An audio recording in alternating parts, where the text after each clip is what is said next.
بڑے اونچے درجے کے صحابی ہیں۔ پتہ ہے عبد الرحمن بن عوف کون سا صحابی ہے؟ نبی پاک صلی اللہ علیہ وسلم نے بھی ایک نماز عبد الرحمن بن عوف کے پیچھے پڑھی ہے۔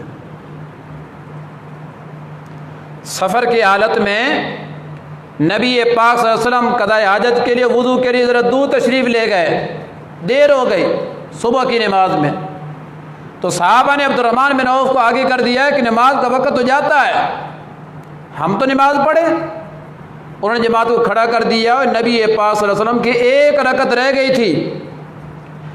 دوسری رکعت میں آپ صلی اللہ علیہ وسلم عبد الرحمن بن عوف کے پیچھے آ کر ملے ہیں اور ایک رکعت نبی پاک نے فجر کی عبد الرحمن بن عوف کے پیچھے پڑھی ہے۔ یہ تھوڑی فضیلت ہے کہ اللہ کا نبی ایک امتی کے پیچھے نماز پڑھ رہے۔ آپ صلی اللہ علیہ وسلم نے پھر کھڑے ہو کر ایک رکعت مکمل کی ہے جب سلام پھر گیا، اور آپ کے ساتھ ایک خادم بھی تھا، اس کی بھی ایک رکعت رہ گئی تھی، اس نے بھی کھڑے ہو کر مکمل کی ہے۔ پھر صحابہ اکرام سارے ڈرے بیٹھے ہیں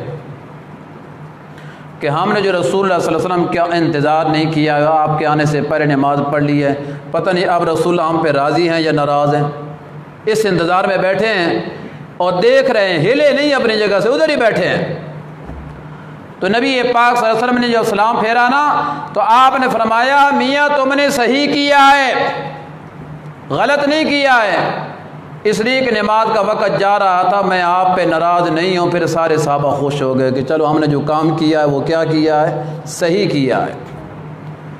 لیکن یہاں سے ایک اور مسئلہ بھی ثابت ہو گیا ہے، یہ بخاری کی روایت ہے۔ نبی پاک صلی اللہ علیہ وسلم نے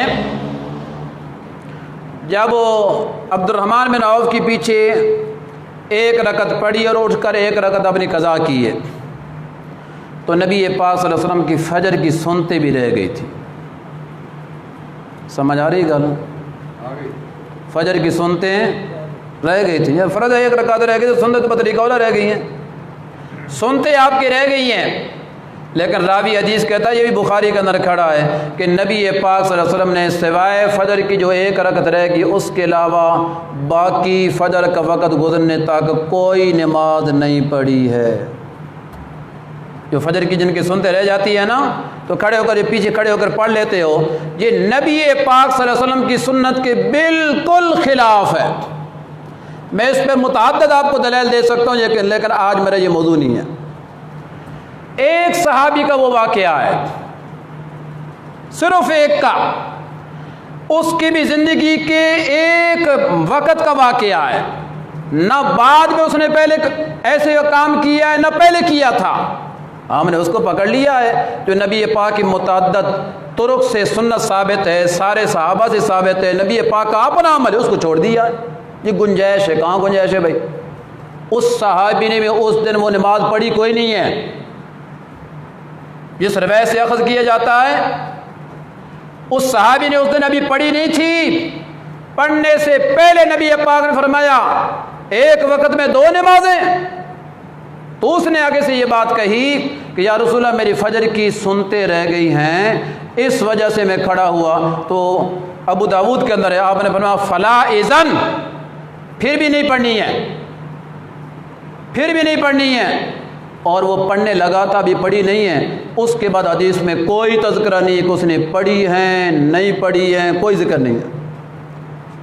اب یہاں نبی پاک کا اپنا عمل ہے، یا نبی پاک صلی اللہ علیہ وسلم کی اپنی 2 سنتے رہ گئی ہیں سفر کی حالت میں،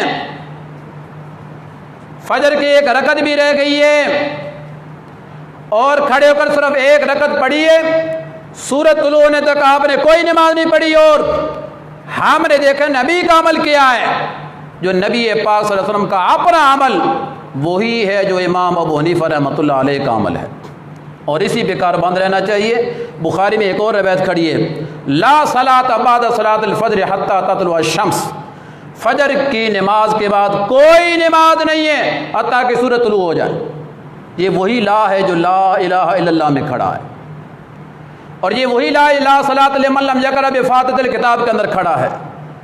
جو لا الہ الا اللہ کے اندر یہ لا کام کرتا ہے، اور لا صلاۃ لمن لم یقرأ بفاتحۃ الکتاب یہ لا کام کرتا ہے، تو لا صلاۃ بعد صلاۃ الفجر حتی تطلع الشمس یہاں پہ کیوں نہیں عمل کرتا؟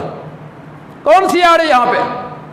اور آگے دوسری بھی حدیث بھی ہے، دوسرا حصہ بھی ہے، لا صلاۃ بعد صلاۃ العصر حتی تغرب الشمس، کہ عصر کی نماز کے بعد بھی کوئی نماز نہیں ہے حتیٰ کہ سورج غروب ہو جائے۔ جی یہ بخاری میں کھڑا ہے۔ یہ اصول جو نبی پاک نے بتائے ہیں اس کو ہم نے چھوڑ دیا ہے، اور ایک واقعے کو پکڑ کر سارے اس کے پیچھے چلے جا رہے ہیں، چلے جا رہے ہیں، چاہے اپنے چاہے بیگانے جو بھی ہے، سب دیکھ جو کہ سب کام چل رہے ہیں، نبی پاک کے واضح ارشاد کے خلاف کیا جا رہا ہے۔ اور میں یہ سمجھتا ہوں کہ فجر کی نماز پڑھ لینے کے بعد جس کی سنتیں رہ گئی ہیں، جو سورج طلوع ہونے سے پہلے جو سنتیں پڑھتا ہے، بجائے ثواب کے الٹا اس کو گناہ ملتا ہے، اس لیے کہ وہ نبی پاک کے واضح اعلان کے خلاف کر رہا ہے۔ کوئی ثواب نہیں ہے، گناہ ہے۔ بھائی عصر کی نماز کے بعد جو 2 رکعت 3 رکعت 4 رکعت 5 رکعت 6 رکعت نفل پڑھے گا، ثواب ملے گا؟ نہیں ملے گا۔ تو فجر کے بعد کیوں ملتا ہے؟ حدیث تو ایک ہی ہے۔ فجر کے بعد یہ آپ نے منع کیا ہے، عصر کے بعد بھی آپ نے منع کیا ہے۔ جو عصر کے بعد گناہ ہے تو فجر کے بعد بھی گناہ ہے، کوئی ثواب نہیں ہے۔